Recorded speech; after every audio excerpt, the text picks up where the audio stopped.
Namaskaram girls. The previous classes we have seen Indian economy and also what are the developments, how India was before independence and how India is developing after independence. So the 8th unit we have seen Indian economy before and after independence. How the industrial revolution arose, the 5-year plans. What is the objectives of 5-year plans? What was the target fixed and what was the target achieved? And the contribution given by various economists. Everything we have seen. In this chapter, we are going to see the development experiences in India.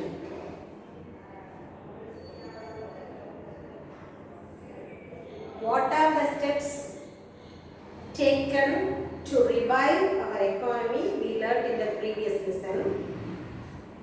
What we achieved and how did we achieve that achievement? Everything we are going to learn in this lesson, development experiences in India. As you all know that India got independence in the year 1947 on August 15th. During that time, Indian economy was very poor. It's a backward country. India is considered to be one of the backward countries. So, various plans were started or implemented to revive the economy, to bring back the economy in India. So, we all know that in the previous lesson we learned we have different type of resources, both natural resources, energy, transportation and biodegradable, everything we learned, isn't it? So, we have so many resources, but we were poor in technology. And agriculture was the most important occupation of India, isn't it? India is a country of agricultural country. India is agricultural country. So the poor performance in the agriculture. After that only we started the green revolution. That also we learned. So the poor performance and the poor productivity in the agriculture did not contribute much to the GDP. In those times, the means of transport and the communication were also underdeveloped. Nowadays, we have vast communication. Within a fraction of a second, we are contacting the people in the all part of the world. But in those days, the time of 1947-50s, the communication and the transport were underdeveloped. And also, education.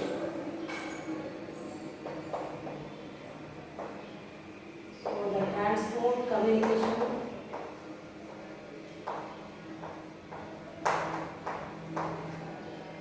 were not developed.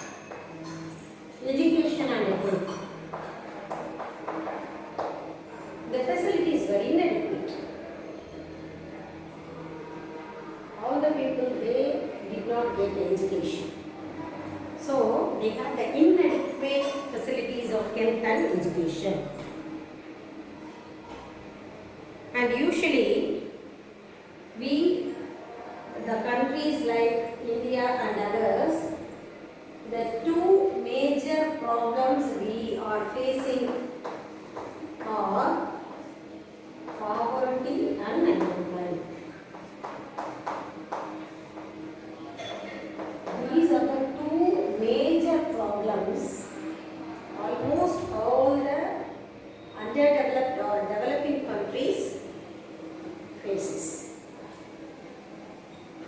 So these twin problems, the two problems, it also dragged the Indian economy down.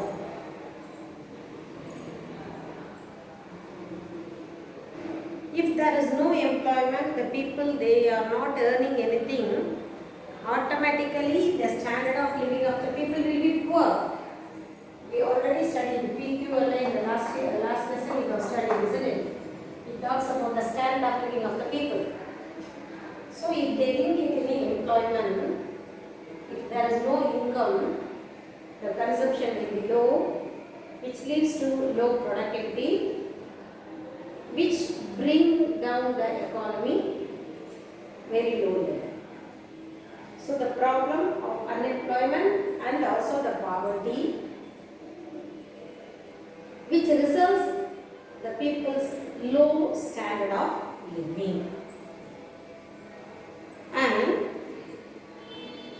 in the year 1991 is considered to be the most important landmark in the Indian economy, because in that year they faced a severe economic crisis, that is imbalance in the balance of payment.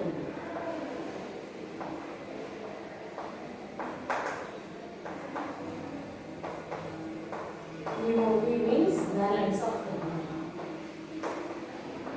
What do you mean by that?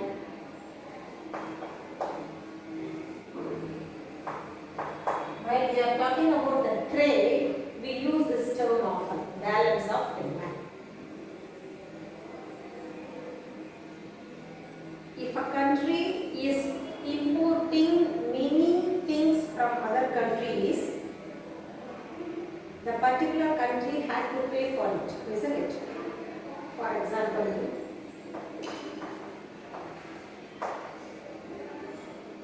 take our country. We are getting various things from various countries. For example, China, Japan, US, and India. So we are importing. We are getting things from various countries in the world. If you import some goods, you have to pay for it, isn't it? வெளிநாட்டில் பொருட்களை இறக்குமதி பண்ணும்போது நீ அதுக்காக பணம் கொடுக்கணும். While you are paying to China, you have to pay their currency. Japan, yen, US dollar, UK also pound. You have to pay for it. Usually, US dollar is the common currency for exchange, foreign exchange market. நம்ம டாலர்ஸாக கேட்போம்.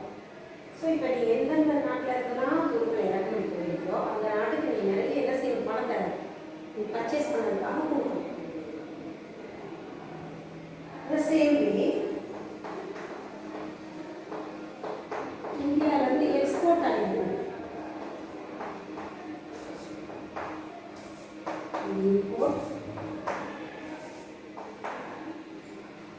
We are exporting goods to various countries.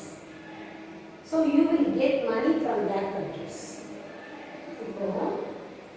Import is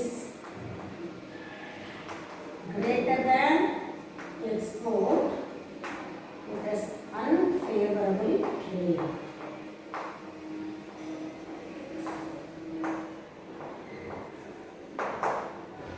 import ஜாஸ்தியாக இருக்கும். வெளிநாட்டிலேருந்து நிறைய பொருட்களை வாங்கலாம். ஆனால் உங்கள் நாட்டிலேருந்து நீ வெளிநாட்டுக்கு பொருட்களே அனுப்புறீங்கன்னா நீ நிறைய மணி பே பண்ணுற மாதிரி இருக்கும். So that type of trade is called unfavorable trade. On the other hand, if the export is greater than import, it's called favorable trade.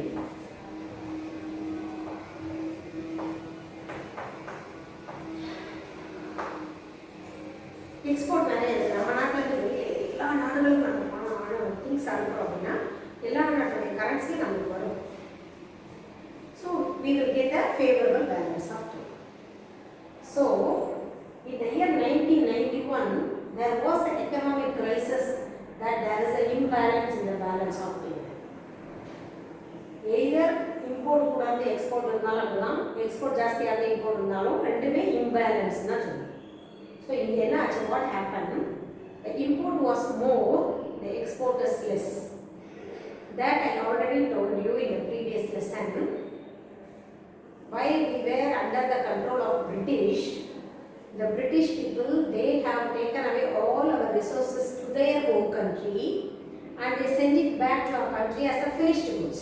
Isn't it? நம்மகிட்ட அந்த raw material எல்லாத்தையும் எடுத்துட்டு போயிட்டு அவங்க அதை வச்சு உற்பத்தி பண்ணி நம்மளுக்கு finished goods நம்மளுக்கே என்ன செஞ்சாங்க திருப்பி கொண்டு வந்து விட்டாங்க. அப்போ நம்ம கிட்ட இருந்து போற raw material நிறைய போகுது. The raw material they cannot pay much price. Once we are importing the finished goods, they will collect more money for the finished goods. அப்போ import ஜாஸ்தி ஆகும்போது நம்ம நிறைய பணம் கொடுக்க வேண்டியிருந்தது. So there is an imbalance in the balance of payment in the year 1991. So at that time they have set some policies which are called structural reforms.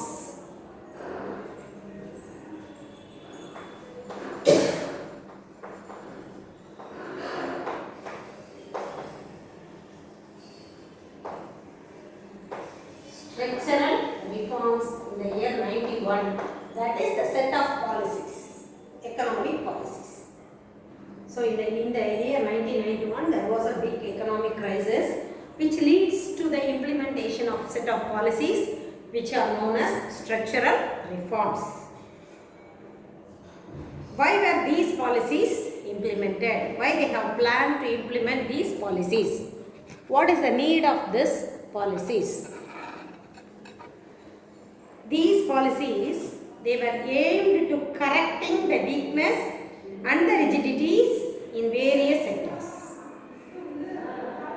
So the places where the Indian economy is weak, they wanted to rectify the mistakes were found in the economy. For example, industrial area, trade, fiscal and all the areas. So wherever they find defects, they wanted to change this by using these policies. They wanted to bring reforms. They wanted to do changes.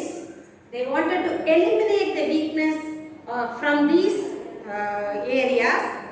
By that they will bring back the economy. So that they started the set of policies. Now we are going to see the triple pillars of new economic policy. Now let us see the three pillars of new economic policy. LPG. Already you have heard this. Liquid petroleum gas girls. In the economic terms, LPG refers to liberalization, privatization and globalization. LPG, liberalization, privatization and globalization. What do you mean by liberal? What do you mean by liberal? Free, isn't it? Liberal means opposite to slave, that is free. Liberal, free. So what is the meaning for liberalization? It means the removal of restriction. Till that, all the trade, business and industries were under the control. They were regulated by some rules and regulations. But if you remove the restrictions, laissez-faire,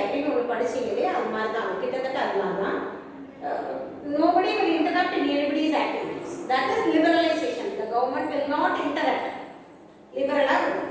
So the removal of restrictions is called liberalization. So with the help of this liberalization, what are the things happen? De-licensing. Usually, if you want to start a business, you have to apply for it, you have to get the registration and other things. You have to follow the regulation acts, labor act, everything will be implemented if you want to get a license to do a business. On the other hand, if government did not restrict anything, there is no need of license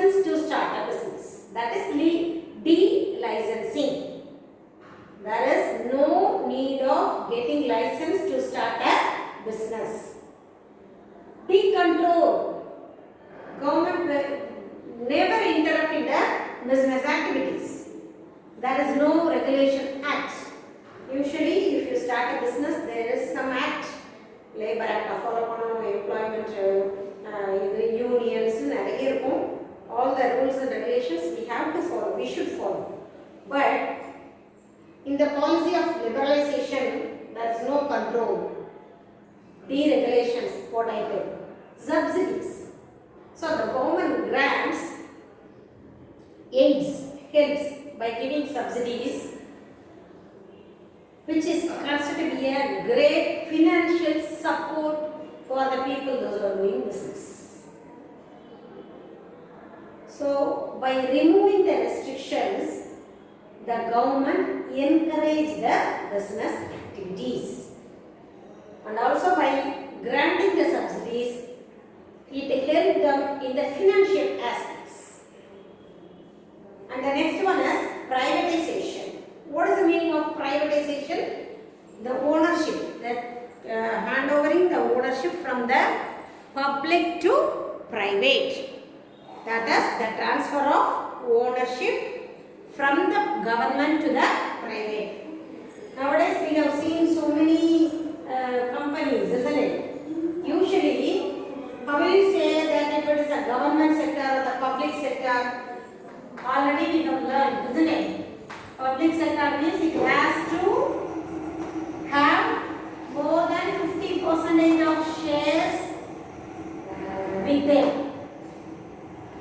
Isn't it? Big government. So if there is 50 plus or 51, if 51% of shares is there with the government, it is called the government sector. That is public sector. But the new economic policy introduced the privatization, which means they transfer the ownership from the government to the public. What do you mean by that? They sold their shares. Instead of keeping in their hands, they sold the shares to the private people.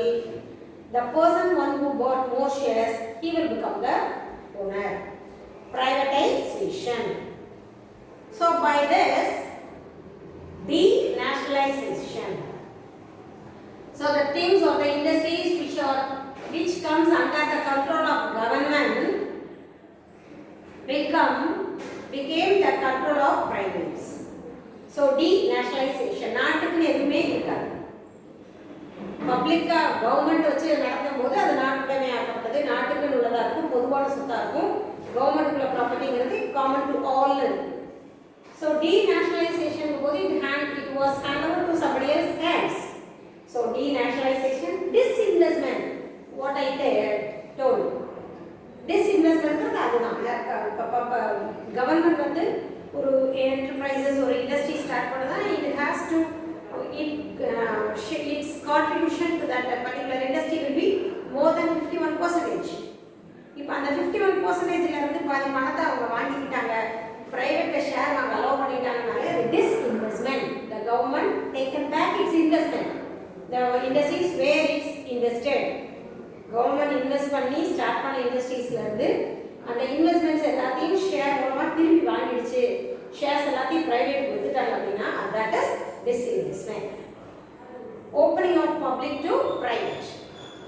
Open பண்ணி கொடுக்கிறது. Even nowadays the BSNL இதெல்லாம் கொடுத்துட்டாங்க இல்லையா, இப்போ நிறைய வந்து private கையில போயிடுச்சு. They are only maintaining. So even nowadays the government health and hygiene they are hand over to the people, NAC, the money, social securities, இதெல்லாம் யார் கையில இருக்கு? பிரைவேட் கையில தான் இருக்கு. So they are only employing the persons. அந்த மாதிரி கொடுக்கிறது எல்லாமே privatization.